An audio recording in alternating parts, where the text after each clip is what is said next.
তো এখন আমি যে কাজটি করব সেটা হলো দরজার জন্য একটি হাতল আছে, হাতলটা আমি 3D তে তৈরি করব। কীভাবে হাতলটা তৈরি করতে হয় অন্তত মনোযোগ সহকারে দেখবেন, কারণ এটাতে কয়েকটি কমান্ড ইউজ করা হবে।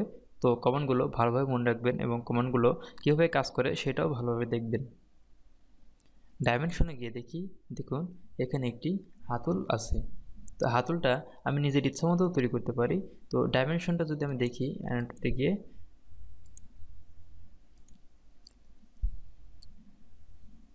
6.3 ইঞ্চি হাতলের হাইট। তো আমি 6.3 ইঞ্চির একটি হাতল তৈরি করতে পারি।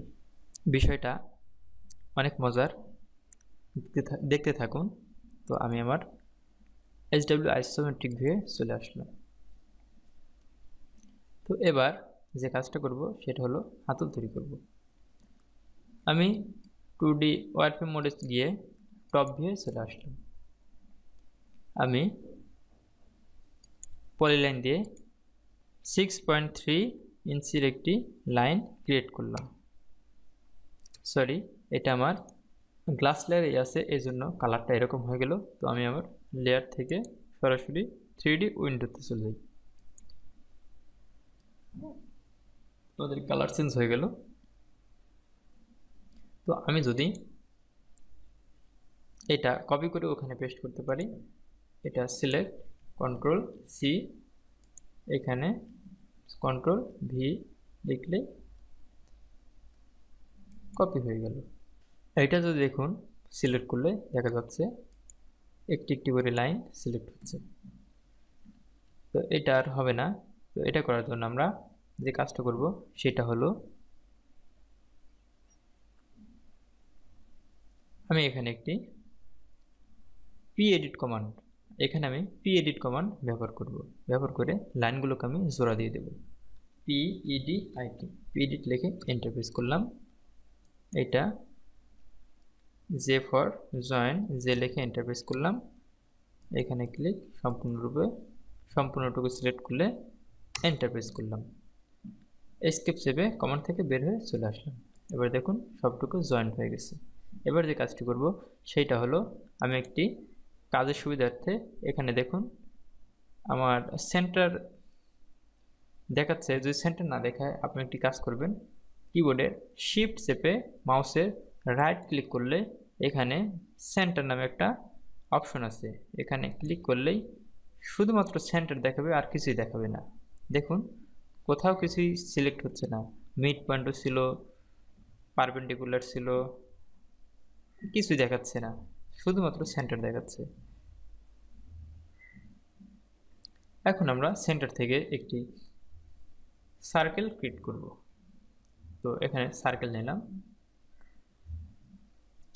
সার্কেলটা নিয়ে এখান থেকে এখানে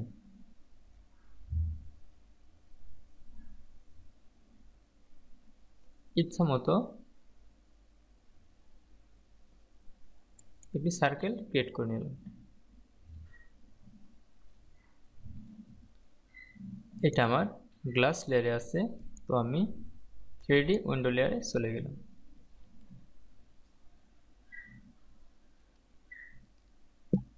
তো সার্কেলটা আমি আরেকটি ছোট সার্কেল অঙ্কন করব।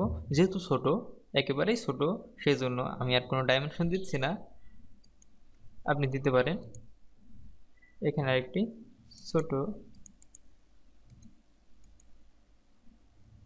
3D উইন্ডো, 3D উইন্ডো লেয়ারে আমি কাজ করব।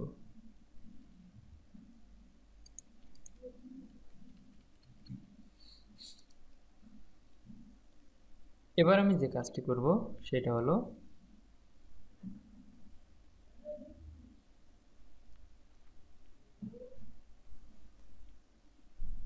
আমি আবার HW আইসোমেট্রিক ভিউয়ে চলে গেলাম। দেখুন কেমন দেখাচ্ছে। আমি কিন্তু সার্কেল ক্রিয়েট করেছিলাম, কিন্তু কেমন ষড়ভুজাকার এরকম দেখাচ্ছে, কিরকম কোন কোন দেখাচ্ছে। তো এইটা আপনারা হয়তো অনেকেই জানেন না, অটোক্যাড ভেক্টর ভিত্তিক কাজ করে। আমরা অনেকেই ফটোশপে কাজ করছি, ফটোশপে একটি ইমেজকে আপনি যখন তা অতিরিক্ত জুম করবেন সেটা ফেটে যাবে কিংবা অস্পষ্ট দেখাবে, খারাপ দেখাবে। কিন্তু যখন আপনি ইলাস্ট্রেটরে কাজ করেছেন, অ্যাডোবেরই একই প্রোডাক্ট ফটোশপ অ্যান্ড ইলাস্ট্রেটর, তবে ইলাস্ট্রেটরে যখন কাজ করবেন, ইলাস্ট্রেটরে ক্রিয়েট করা কোনো ইমেজ আপনি যখন জুম করবেন তখন দেখবেন কখনোই সেটা ফাটে না কিংবা খারাপ দেখা যায় না। এর একমাত্র প্রধান কারণ সেটা হলো ফটোশপ কাজ করে পিক্সেল ভিত্তিক এবং ইলাস্ট্রেটর কাজ করে ভেক্টর ভিত্তিক। তো অটোক্যাডও কাজ করে ভেক্টর ভিত্তিক। তাই অটোক্যাডে আপনি একটি বাড়ি প্ল্যান যতই জুম করেন কখনোই সেটা ফাটে না। সেজন্যই হয়তো এরকম দেখায়। তো এইটা আমি এখনই ঠিক করে নিতে পারি। তো সেটা দেখার জন্য একটি কমান্ড আছে, সেই কমান্ড হচ্ছে রিজেন কমান্ড। এটা কিন্তু রিজিয়ন না, রিজিয়ন কমান্ড দিয়ে আমরা ক্লাস ক্রিয়েট করেছিলাম, তবে এটা রিজিয়ন না, রিজেন, REGEN, রিজেন লিখে এন্টার প্রেস করি। দেখুন এখন কিন্তু ঠিক গোল দেখাচ্ছে, বৃত্তের মতো দেখা যাচ্ছে। তো এবার আমি যে কাজটি করব সেটা হলো এটাকে আমি এক্সট্রুড করব। আমি এবার ডাইমেনশনে চলে যাই। আমার ডাইমেনশনে এখানে দেওয়া নাই,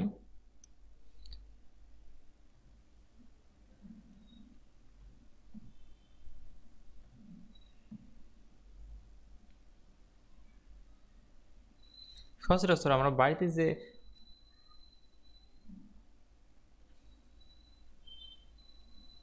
হাতলগুলো ব্যবহার করি সেটা দরজার থেকে হাতলের উচ্চতা প্রায়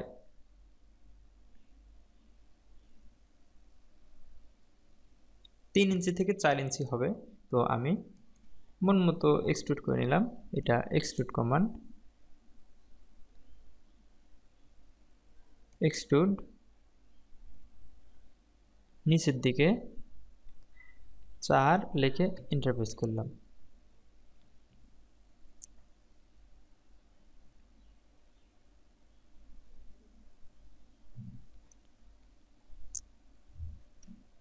এখানে আমি নিচের দিকে দিলাম কিন্তু উপরের দিকে চলে গেল। এর কারণ হলো আমি যখন আমার ইউনিট ঠিক করেছিলাম তখন ওটা ক্লকওয়াইজ ছিল, এজন্য আমি নিচের দিকে 4 দিলাম, উপরের দিকে 4 চলে গেল। কারণ নিচের দিকে আমি যখন দেবো তখন অবশ্যই আমাকে -4 লিখতে হবে। নিচের দিকে যখন -4 লিখবো তখন নিচের দিকে আমার অবজেক্টটি ক্রিয়েট হয়ে যাবে, অর্থাৎ নিচের দিকে আমার এক্সট্রুড হবে। তো আমি যেহেতু শুধু 4 দিয়েছি সেই জন্য উপর দিকে চলে এসেছে। অনেকে হয়তো স্থানাঙ্ক নিয়ে কাজ করেছেন, XY যখন দেখেছেন নিচের দিকে Y তখন Y প্রাইম এবং X যখন বাম পাশে তখন X প্রাইম। তো এটাও সেম।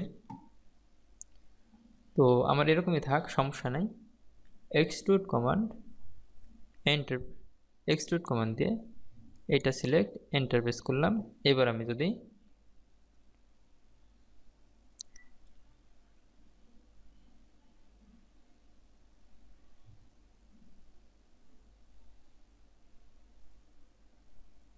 উপরের দিকে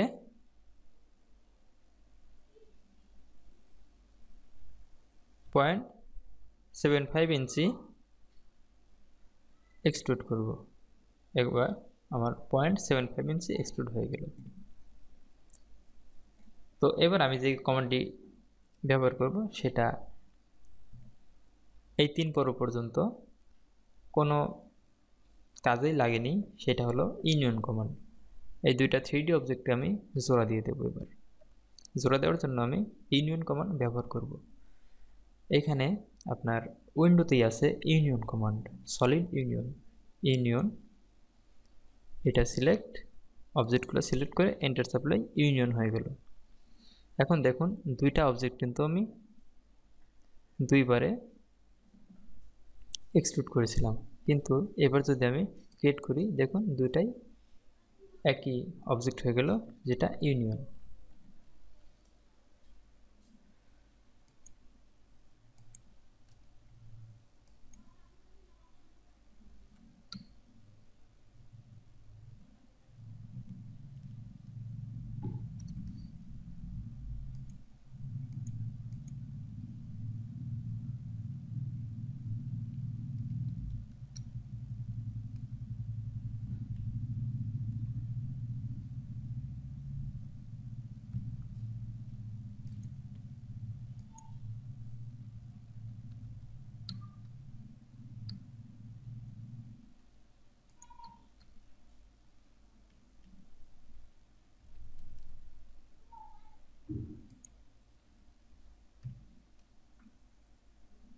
এবার আমি যে কাজটি করব সেটা হলো, দেখুন যদি আমি রিয়েলিস্টিক ভিউ দেখি, তো দেখুন ধারগুলা একেবারে ধারালো দেখা যাচ্ছে, ধারগুলা কেমন ভালো দেখা যাচ্ছে না। তো এটা আমি এখন একটু মসৃণ করে দেব। তো মসৃণ করার জন্য আমি যে কমান্ড ইউজ করব, 2D ওয়ার্ডপেন মোডে চলে গেলাম, সেটা হলো ফিলেট কমান্ড। ধারগুলা ঠিক করার জন্য দেখুন ফিলেট কমান্ড দেখলেই বুঝতে পারবেন, এই ধারগুলোকে একটু মসৃণ করে দেওয়ার জন্য ফিলেট কমান্ড ব্যবহার করব। তো ফিলেট কমান্ড, মাউস থেকে left click, select point two লিখে এন্টার প্রেস করলাম, আবার এন্টার প্রেস করব। আবার যদি এন্টার প্রেস করি, দেখুন আমার ফিলেট হয়ে গেল। আবার ফিলেট থেকে এন্টার, পয়েন্ট টু লিখে এন্টার প্রেস করলাম, পয়েন্ট টু, এন্টার।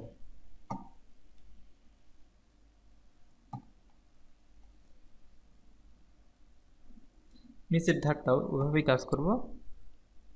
ফিলেট, এখানে এন্টার, ডাবল এন্টার এবং আবার এন্টার প্রেস করে আবার ফিলেট, সিলেক্ট, এন্টার, এন্টার হয়ে গেল আমার। দেখুন এখন ধারগুলো কত সুন্দর হয়ে গেল। এই ধারটাও আমি ঠিক করে দিতে পারি, সেটা আবার ফিলেট, এন্টার, এই ধারটা ফিলেট, এন্টার। এবার আমি এইখানে যে ধারটা আছে এইটাও ফিলেট করে দেব। এটা ফিলেট করে দেওয়ার জন্য ফিলেট, এখানে রেডিয়াস আর পয়েন্ট ওয়ান লিখে এন্টার, সিলেক্ট, ডাবল এন্টার। এবার ওয়ারপেন মোডে এই ধারটাও আমি ফিলেট করে দেব। তো আবার ফিলেট, সিলেক্ট, এটা একটু বেশি করব, পয়েন্ট টু লিখে এন্টার, এখানে রেডিয়াস সিলেক্ট করলাম, পয়েন্ট টু লিখে এন্টার, ডাবল এন্টার দিলেই হয়ে যাবে ফিলেট। তো এবার যদি আমি দেখি,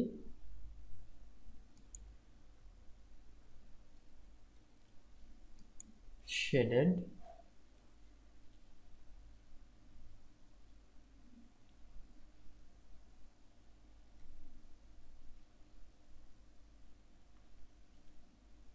আমি অরবিট দিয়ে এটা ঘুরে ফিরে দেখতে পারি। ও R B I T, orbit লিখে এন্টার প্রেস করলাম, আমার হাতলটা এরকম হয়ে গেল।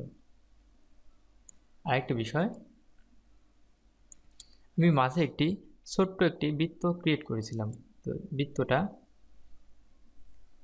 কি যে কারণে ক্রিয়েট করেছিলাম সেটা এখনই দেখাবো আপনাদের। তো সেইটার জন্য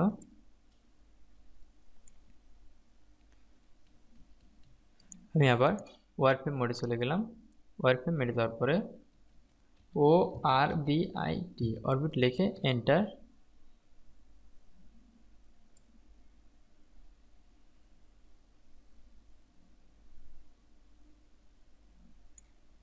এবার বৃত্তটা ভেতরের দিকে আমি এক্সট্রুড করে দেব। ভেতরের দিকে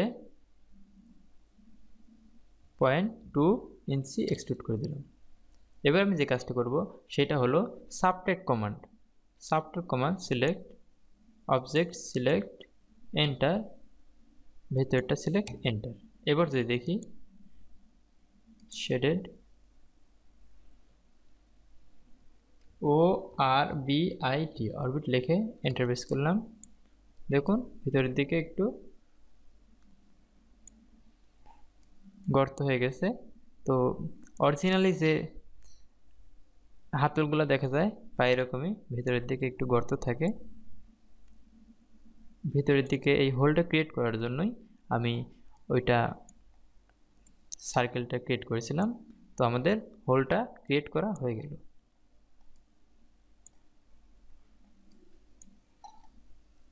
এবার আমি আবার HW আইসোমেট্রিক মোডে চলে গেলাম।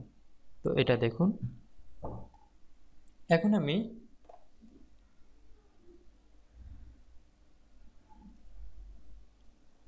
যে কমান্ডটি ইউজ করব সেটা হলো রোটেট কমান্ড। এটাকে আমার রোটেট করতে হবে, কারণ এটাকে আমার নির্দিষ্ট স্থানে বসাতে হবে।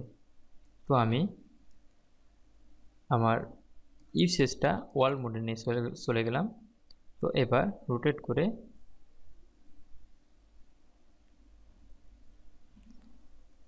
রোটেট কমান্ড দিয়ে এটাকে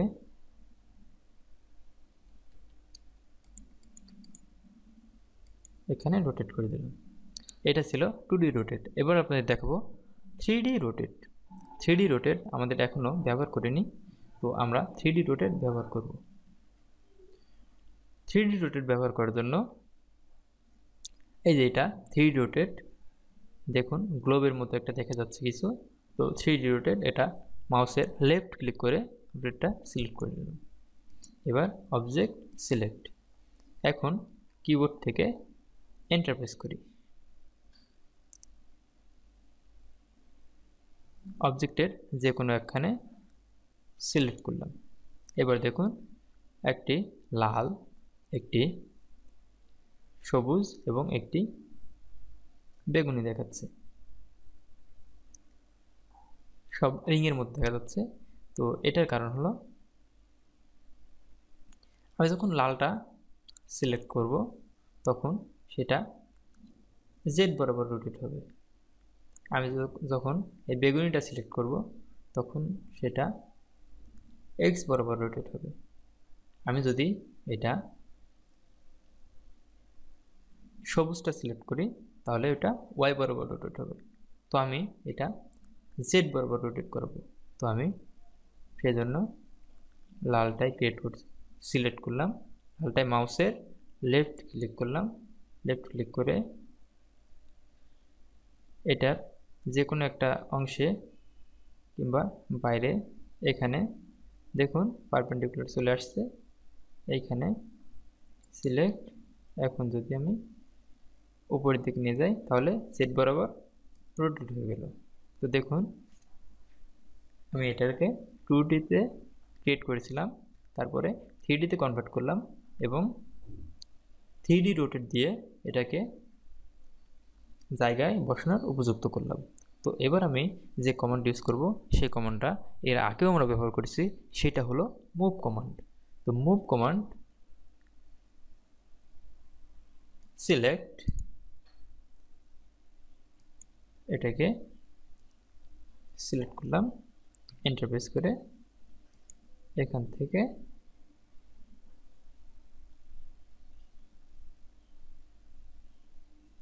এখানে নিয়ে গেলাম। একটি বিষয়, এখানে আমি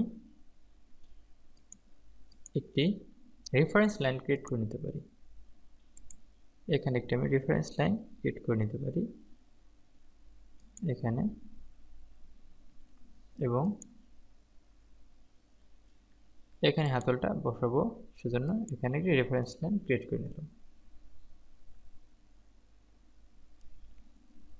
এবার আমি এটাকে মুভ কমান্ড সিলেক্ট করে এইটার সেন্টার বরাবর সিলেক্ট করে F8 অফ করে দিলাম, অর্থ অফ করে দিলাম, সেন্টার থেকে এখানে বসিয়ে দিলাম। তো এবার যদি আমি রিয়েলিস্টিক ভিউ দেখি তাহলে দেখুন আমার হাতলটা বসানো হয়ে গেছে।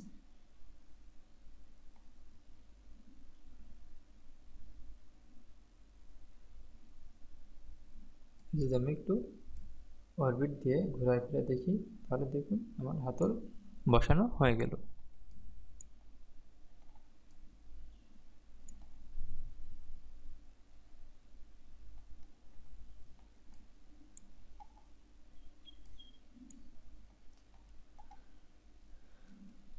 তো আমি